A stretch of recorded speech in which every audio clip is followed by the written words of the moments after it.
Hey guys, Technomentary here with a video for you guys. In today's video, I'm going to show you how to send an audio message on your iPhone on the latest iOS version. So let's get started. So in order to send an audio message, it's going to be really simple and easy. First thing, of course, you want to make sure that you're signed into your Apple account, as you'll need to ensure that iMessage is also turned on. So go into your messages, ensure that your iMessage is turned on. And after that, in order to send someone an audio message, all you do is click on your Messages app.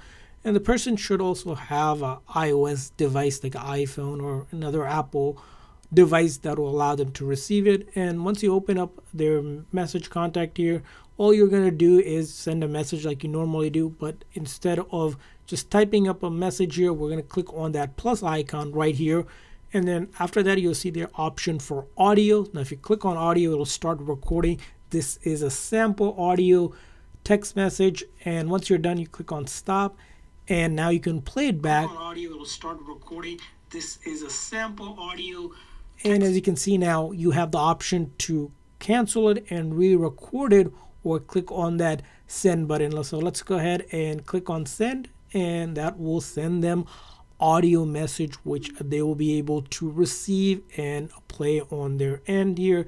Again, really simple here. Just simply click on that plus icon, and this is an audio message again sample. Click on the stop, and then you can now, of course, cancel or send it again just like that, and you'll be able to send anyone an audio message, and they'll be able to play that audio message just like that when they get it on the latest iOS version. So I hope this video was helpful. If so, please make sure to like and subscribe button. Thanks for watching, guys. See you guys next time.